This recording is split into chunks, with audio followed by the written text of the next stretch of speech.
Friends, ಎಲ್ರಿಗೂ ನಮಸ್ಕಾರ. ಇವಾಗ ಒಂದು ಅರ್ಜೆಂಟಾಗಿ ರಸಂ ಮಾಡೋದು ಹೆಂಗೆ ಅಂತ ನೋಡ್ಕೊಬರೋಣ ಬನ್ನಿ.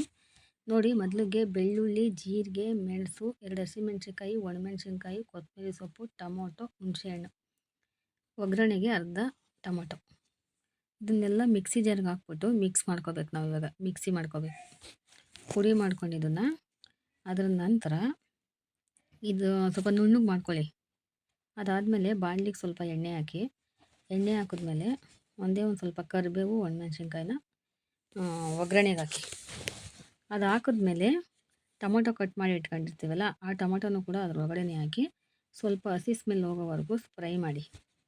ಅದು ಫ್ರೈ ಮಾಡಾದಮೇಲೆ ನಾವು ರುಬ್ಬಿರ್ತೀವಲ್ಲ ಖಾರ, ಅದನ್ನು ಅದಕ್ಕೆ ಬಗ್ಸಿ, ಅದನ್ನು ಸ್ವಲ್ಪ ಚೆನ್ನಾಗಿ ಹಸಿ ಸ್ಮೆಲ್ ಹೋಗೋವರೆಗೂ ಕೈಯಾಡಿ. ಅದಾದಮೇಲೆ ಸ್ವಲ್ಪ ಬೇಯಿಸಾದ್ಮೇಲೆ ಮಿಕ್ಸಿ ಜಾರ್ ರುಬ್ಬಿರೋದು ನೀರು ಇರುತ್ತಲ್ಲ, ಅದು ಖಾರ ಅದರಲ್ಲಿರುತ್ತೆ. ಆ ನೀರು ಹಾಕೋಬಿಟ್ಟು ನಮ್ಗೆ ಎಷ್ಟು ಬೇಕೋ ಅಷ್ಟು ಖಾರ, ಸ್ವಲ್ಪ ಗಟ್ಟಿ ಮಾಡ್ಕೋಬೇಡಿ ರಸಮ್ನ, ಸ್ವಲ್ಪ ತೆಳ್ಳಗೆ ನೀರು ಥರನೇ ಇರಲಿ, ಚೆನ್ನಾಗಿರುತ್ತೆ. ಆ ಥರ ಮಾಡ್ಕೊಂಡು ಚೆನ್ನಾಗಿ ಮಿಕ್ಸ್ ಮಾಡಿ ಕುದಿಸಿ. ಸ್ವಲ್ಪ ಅದು ಕುದಿಸ್ಬಿಟ್ಟು ಆದಮೇಲೆ ಅದಕ್ಕೊಂದು ಸ್ವಲ್ಪ ಅರಿಶಿನ ಪುಡಿ ಹಾಕಿ. ಅರಿಶಿನ ಪುಡಿ ಹಾಕಿದ್ಮೇಲೆ ರುಚಿಗೆ ಎಷ್ಟು ಬೇಕೋ ಅಷ್ಟು ಸ್ವಲ್ಪ ಉಪ್ಪು ಹಾಕಿ.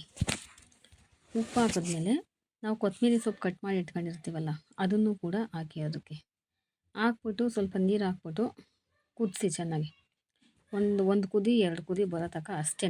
ಅಷ್ಟು ಕುದಿಸೋದಾದ್ಮೇಲೆ ಗ್ಯಾಸ್ ಆಫ್ ಮಾಡಿ ಅಷ್ಟೇ. ಅರ್ಜೆಂಟಾಗಿ ಯಾರಾದರೂ ಮನೆಗೆ ಫ್ರೆಂಡ್ ಬಂದರೆ ತರಕಾರಿ ಸಾರೆಲ್ಲ ಮಾಡೋಕ್ಕಾಗಲ್ಲ, ಹೊಟ್ಟೆ ಎಸ್ಕೊಂಡು ಬಂದಿರ್ತಾರೆ. ಅವ್ರಿಗೆ ನೋಡಿ ಅರ್ಜೆಂಟಾಗಿ ಇದು ರಸಂ ಮಾಡಿ ಕೊಟ್ಟರೆ ತುಂಬ ಚೆನ್ನಾಗಿ ಬೇಗನೂ ಆಗುತ್ತೆ, ತುಂಬ ರುಚಿಯಾಗಿರುತ್ತೆ. ಮಾಡಿ ನೋಡಿ ತಿಳಿಸಿ ಹೆಂಗಿರುತ್ತೆ ಅಂತ.